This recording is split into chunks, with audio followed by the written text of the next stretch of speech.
इनमें के current affairs के इस वीडियो में आपका स्वागत है। आइए हम लोग देखते हैं पहले प्रश्न को। भगवान जगन्नाथ को दारू ब्रह्म भी कहा जाता है। जगन्नाथपुरी मंदिर में भगवान जगन्नाथ की मूर्ति किस वृक्ष की लकड़ी से बनी होती है? पीपल, बरगद, नीम, कदम। तो इसका उत्तर होगा नीम। नीम के वृक्ष की लकड़ी से ही भगवान जगन्नाथ की मूर्ति बनी होती है, जिसे समय समय पर बदला जाता है और इसीलिए इन्हें दारू ब्रह्म भी कहा जाता है, क्योंकि दारू का अर्थ हुआ वृक्ष और ब्रह्म का अर्थ हुआ परमात्मा या भगवान।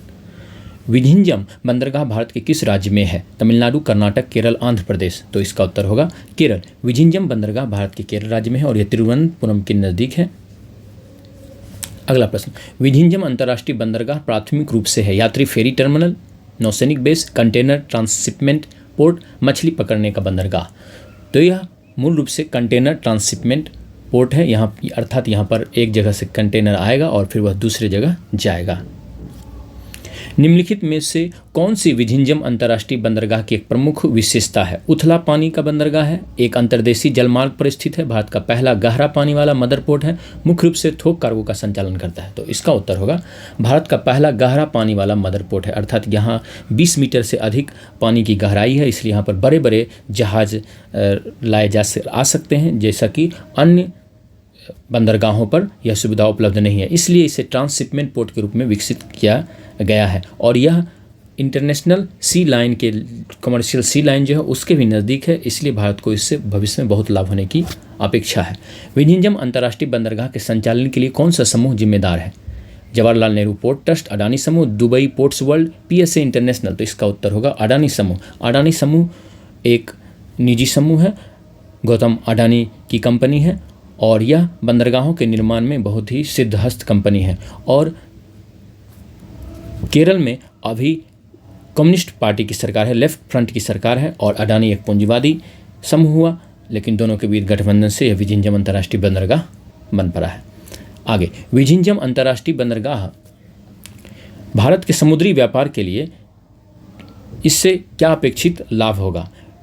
विदेशी बंदरगाहों पर बढ़ती निर्भरता बढ़ेगी, थोक कार्गो के लिए शिपिंग लागत में कमी आएगी, भारत के भीतर कंटेनर ट्रांसशिपमेंट में कमी आएगी, भारत की कंटेनर ट्रांसशिपमेंट जरूरतों के एक महत्वपूर्ण हिस्से को संभालने की इसमें क्षमता होगी।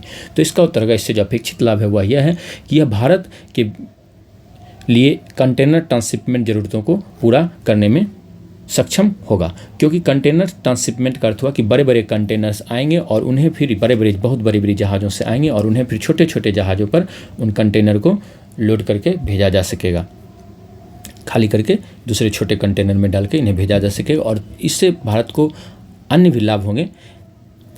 जैसे अभी भारत को क्या करना पड़ता है कि ट्रांसशिपमेंट के लिए कोलंबो या सिंगापुर पर निर्भर रहना पड़ता है। अब भारत में जब खुद का ट्रांसशिपमेंट पोर्ट हो जाएगा तो इस ज़रूरत के लिए भारत को दूसरे देशों के पोर्ट पर निर्भर रहना नहीं पड़ेगा और उसके लिए जो पैसे खर्च करने पड़ते हैं वो पैसे भी बचेंगे। ट्रांसशिपमेंट पोर्ट्स के उदाहरण देखें तो कोलंबो, सिंगापुर, जाबेल अली और विझिंजम महत्वपूर्ण है। भारत में कई सारे मेजर पोर्ट्स हैं और अगर देखा जाए तो भारत में 3 प्रमुख पोर्ट्स हैं, यानी मेजर पोर्ट्स जो हैं 13 हैं। गुजरात में कांडला में दीनदयाल है, मुंबई और जवाहरलाल नेहरू पोर्ट ये महाराष्ट्र में है, मर्मागोआ गोवा में है, न्यू मंगलोर कर्नाटक में है, केरल में कोचीन है और कोलकाता में वेस्ट बंगाल में कोलकाता है, उड़ीसा में पारादीप है, आंध्र प्रदेश में विशाखापट्टनम और यदि तमिलनाडु में देखें तो 3 है, एन्नौर में है कामराजार, चेन्नई और तूतीकोरन में है VO चिदम्बरनार, ये तूतीकोरन में है। अगला प्रश्न, भारत सरकार का संस्कृति मंत्रालय अंतर्राष्ट्रीय बौद्ध परिसंघ IBC नई दिल्ली के सहयोग से 3 से 21 मई 2025 तक किस देश के 4 शहरों में पहली बार सारनाथ स्थित बुद्ध के पवित्र अवशेष की प्रदर्शनी का आयोजन कर रहा है? Vietnam, Thailand, Sri Lanka, Cambodia. तो इसका उत्तर होगा वियतनाम। वियतनाम के 4 शहरों में सारनाथ स्थित बुद्ध के पवित्र अवशेष की प्रदर्शनी आयोजित की जा रही है। अगर हम लोग वियतनाम को देखें तो यह है वियतनाम, यह जो हरे रंगों से है, और वियतनाम के पड़ोसी देश जो हैं वो हैं चीन, लाओस, कंबोडिया। वियतनाम कभी अमेरिका से लड़ा था और US वियतनाम युद्ध हुआ था, जिसमें दक्षिणी वियतनाम और उत्तरी वियतनाम के बीच भी एक युद्ध चल रहा था और बाद में दोनों देश एक हुए और अभी जो इसकी राजधानी है वह है हनोई और यहाँ की मुद्रा है डोंग। उम्मीद करता हूँ कि ये वीडियो आपको बहुत ही पसंद आया होगा। अगर ये वीडियो पसंद आया तो इसे लाइक करें और शेयर करें, चैनल को सब्सक्राइब करें और अपना ख्याल रखें। Thank you.